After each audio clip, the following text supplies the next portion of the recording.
कौन है दरवाजे पे, खोल के देखती हूँ। अरे पूनम तुम यूँ अचानक? अरे आने से पहले एक बार बता तो देती कम से कम। भाभी यह मेरा मायका है, क्या यहाँ आने से पहले मुझे बताना पड़ेगा आपको? क्यों भाभी, मेरा यूँ अचानक आना आपको अच्छा नहीं लगा? अरे नहीं पूनम, मेरा यह मतलब नहीं था। मेरा मतलब यह था कि अगर बाई चांस मैं घर से बाहर होती तो तुम्हारा आना बेकार जाता। अरे भाभी आप घर पर नहीं होती तो क्या, भैया और पापा तो है ना घर पर। अरे नहीं पूनम, भैया तुम्हारे ऑफिस गए हैं और पापा जी सोए हैं, इसलिए बोल रही थी अचानक मत आया करो। ठीक है भाभी। पापा कहाँ है भाभी? पापा तुम्हारे हॉल में बैठे हैं, जाओ मिल लो उनसे। पता नहीं माँ के मरने के बाद भी चैन नहीं है इस लड़की को, जब देखो मुंह उठाकर चली आती है। इसको पता नहीं जब यह आती है तो हमारा कितना खर्चा होता है, लेकिन इस महारानी को क्या पता यह बात। पापा। अरे आ बेटा, बहुत दिनों के बाद आई। हाँ पापा, मुझे आपकी याद आ रही थी इसलिए मैं चली आई। अरे बेटा आती रहा कर, तुम्हारी माँ के जाने के बाद तो मैं एकदम अकेला सा ही हो गया हूँ। अरे क्यों पापा, भैया और भाभी है ना यहाँ आपके पास? तुम्हारे भैया तो सुबह ही ऑफिस में चले जाते हैं और जब शाम को घर आते हैं तो खाना खाकर अपने रूम में चला जाता है, और तुम्हारी भाभी भी पूरा दिन काम में बिजी रहती है। अरे पूनम, अरे भैया आ गए आप ऑफिस से? अरे हाँ पूनम, मैं तो आ गया ऑफिस से। लेकिन तुम यहाँ, कुछ काम था क्या तुम्हें? नहीं भैया, मुझे कुछ काम नहीं है, मैं तो बस ऐसे ही आप लोगों से मिलने के लिए आ गई। अरे पूनम, अभी तो मिलके गई थी 2 महीने पहले। मेरा मतलब है यदि तुम्हें हमारी याद आ रही थी तो हमें बोल देती, हम आ जाते तुमसे मिलने। तुमने इतना कष्ट क्यों किया? हाँ भैया तुम सही बोल रहे हो। और बता, तुम्हारे ससुराल में सब ठीक है? हाँ भैया, ससुराल में तो सब ठीक है, लेकिन मायके में माँ नहीं रही इसलिए सब सुना सुना लगता है। जब घर में माँ थी तब कितनी चहल पहल रहती थी ना भैया, और अब देखो यह घर कितना सुना लगता है। माँ अपने साथ इस घर की चहल पहल भी ले गई भैया, और इस घर को खाली खाली कर दिया। खाली? मुझे तो नहीं लगता यह घर खाली खाली। मेरा मतलब है एक दिन तो सबको ही जाना होता है ना, अब किसी के जाने से कोई काम थोड़ी ना रुकेगा। दुनिया घर बार ये सब तो चलेगा ही। हाँ ये सब तो है भाभी। अनीता बहू, जाओ पूनम के लिए चाय बना के ले आओ। ठीक है चलो मैं चलता हूँ। वो क्या है पापा जी, मैंने नेल पेंट लगा रखी है, चाय बनाऊंगी तो खराब हो जाएगी। पूनम दीदी को बोलो ना, वो खुद बना लेगी और आपको भी पिला देगी। जी भाभी मैं बना दूंगी। ठीक है बनाओ, तो 2 कप हमारे लिए भी बना देना। पापा आज माँ की बहुत याद आ रही है। अरे बेटा, तू अपने भाई और भाभी की बातों को अपने मन पे मत लगा, ये तेरा भी तो घर है, तू कभी भी आ जा सकती है यहाँ। तू तो चिड़िया है रे, तू तो इस घर में चहकती हुई अच्छी लगती है, उदास नहीं। हाँ पापा आप सही कह रहे हो, बेटियाँ चिड़िया होती हैं लेकिन वो उड़ नहीं सकती क्योंकि उनके पंख नहीं होते। बेटियों का मायका होता है, ससुराल होता है, लेकिन पापा उनका खुद का घर नहीं होता। जब तक माँ थी तब लगता था यह घर अपना है, लेकिन जब से माँ नहीं रही अब तो यह घर भी पराया लगता है। हाँ बेटा, जब तक तुम्हारी माँ थी सारा दिन चिल्लाती थी, और अब तो ये कान तरस गए हैं उसकी आवाज सुनने को। ठीक है तो पापा मैं आपके लिए चाय बना के लेके आती हूँ। हाँ ठीक है बेटा। क्या हुआ पूनम दीदी, आप सोने जा रही थी? हाँ भाभी, वो मैं अपने रूम में सोने ही जा रही थी। आपका रूम? वो रूम दीदी मैंने सोनू को दे दिया, क्योंकि सोनू अभी बच्चा तो रहा नहीं, वह अब बड़ा हो गया है, उसको भी तो अलग रूम चाहिए। जब मम्मी जी थी तब तो सोनू उनके पास सो जाता था, लेकिन उनके जाने के बाद अब जो रूम आपका था उसी में वह रहता है। कोई बात नहीं भाभी, तुम जाकर अब गेस्ट रूम में सो जाओ। ठीक है भाभी।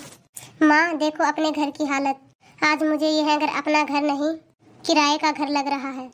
तुम तो मुझे फोन करके बुलाती थी माँ, और आज मेरे भाई भाभी मुझसे पूछ रहे हैं कि पूनम तुम किस काम से आई हो, कब आई और कब जा रही, यह भी पूछते हैं। तुम थी तब माँ सुख दुख की बातें भी कर लेते थे, और आज किससे करूँ सुख दुख की बात। मैं अब कभी नहीं आऊंगी मायके माँ, मायका तो माँ से होता है ना, जब माँ ही नहीं तो कौन सा मायका। अब तो यह भैया भाभी का घर हो चुका है। आ जाओ माँ, मुझसे सुख दुख की बातें करो माँ। माँ आज तो यह रात भी बहुत बड़ी लग रही है, न जाने कब सुबह होगी और मैं अपने घर को जाऊँ माँ। मेरे घर से मेरे भाई का फोन आया है, मेरी माँ की तबीयत कुछ ठीक नहीं है, चलो ना उनसे मिलने चलते हैं। अरे कहाँ जा रही हो बहू? वो पापा जी, घर से भाई का फोन आया था, माँ की तबीयत कुछ ठीक नहीं है और कह रहे थे कि माँ को वायरल फीवर हो गया है। हाँ तो जाओ तो मिलाओ अपनी माँ से। अरे चल लेंगे, लेकिन पहले मुझे थोड़ा ऑफिस का काम करके आने दो। नहीं अभी चलो, मुझे मेरी माँ से मिलना है। यदि मेरी माँ को कुछ हो गया तो मैं कैसे जीऊंगी? अरे भाभी ऐसा मत बोलो, आपकी माँ एकदम ठीक हो जाएगी। माँ के लिए दुआ मांगो। अगर आपकी माँ को भाभी कुछ हो गया तो माँ के बिना मायका भी नहीं। जैसे सास के बगैर ससुराल है, वैसे ही भाभी माँ के बिना मायका है। हाँ बहू, पूनम सही कह रही है। कल को यदि तुम्हारी माँ को कुछ हो गया तो तुम्हें भी अपने भैया भाभी के पास जाने की इच्छा नहीं होगी।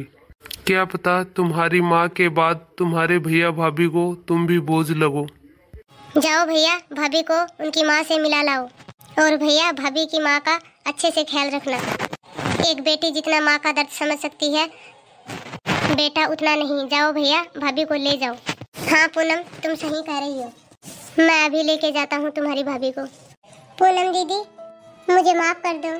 आज तुमने मुझे एहसास करा दिया बेटी की जिंदगी माँ के बगैर कैसी होती है। यदि मायके में माँ है तो माँ लाड लड़ाएगी, और दीदी मायके जाने की इच्छा भी होगी।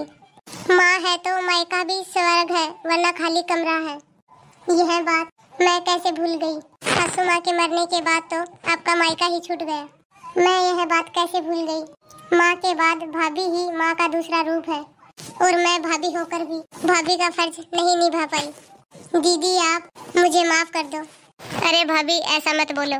भैया भाभी, मैं आप दोनों से एक बात बोलना चाहती हूँ। आप लोगों को मैं यह नहीं कहती कि मुझे भी इस घर में हिस्सा दो। बस मुझे तो मायके का सम्मान चाहिए, नहीं चाहिए मुझे रक्षाबंधन और भैया दूज पर महंगा उपहार। बस आप लोग मुझसे मिलने आ जाना, यही बहुत है मेरे लिए। जब भी मैं मायके आऊँ, चाहे मुझे कुछ भी मत देना, लेकिन मेरा इज्जत और सम्मान बनाए रखना। कोई साथ दे या ना दे, लेकिन आप मेरा साथ हमेशा देना।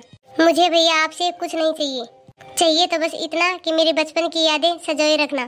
भैया मेरा मायका हमेशा बनाए रखना। मेरा वादा है पूनम, आज के बाद इस घर में तुम्हें माँ की कमी कभी महसूस नहीं होगी। माँ से भी ज्यादा प्यार देंगे पूनम हम तुम्हें। हमारा प्यार देखकर मम्मी जी ऊपर से जेलस फील करेगी। ठीक है भाभी, आप जाओ। भाभी आप अपनी माँ का खूब अच्छे से ख्याल रखना। ठीक है पापा जी, हम चलते हैं। आखिर में मैं आपसे यही कहूँगी, बचपन जहाँ गुजारा वह ठिकाना अपना नहीं लगता। माँ आपकी लगती है पर मायका अपना नहीं लगता। यह कहानी उन लड़कियों को अच्छी लगेगी जो अपने मायके को याद करती हैं। शादीशुदा औरत की उम्र चाहे कितनी भी हो, लेकिन वह सबसे ज्यादा खुश तब लगती है जब वह अपने मायके जाती है। और कुछ लड़कियां अपने मायके पहुंचते ही अपनी सारी जिम्मेदारियां अपने पापा को दे देती हैं। माँ को देखकर बेटे के मन में एक बात आई कि भगवान नहीं हो सकते हर जगह, इसीलिए तो उन्होंने माँ बनाई। और हाँ, मायका सिर्फ माँ से नहीं होता। यदि ननद और भाभी के बीच अच्छे संबंध है तो भी मायका बना रहता है, क्योंकि भाभी भी तो एक माँ का ही रूप होता है। अरे कहते हैं माँ के बगैर कौन सा मायका, लेकिन मैं कहती हूँ भैया और भाभी के बिना कौन सा जायका। घर की दीवारें बचपन की याद दिलाती हैं, और मैं कहती हूँ भैया तुम्हारी एक हंसी मेरा बचपन नया कर जाती है। यदि आपको हमारा यह वीडियो अच्छा लगा हो तो लाइक, शेयर और कमेंट जरूर कीजिए। और यदि जिसने इस चैनल को सब्सक्राइब नहीं किया वो जल्दी से चैनल को सब्सक्राइब कर दीजिए, ताकि आपको ऐसी ही मज़ेदार वीडियो और मिलती रहे।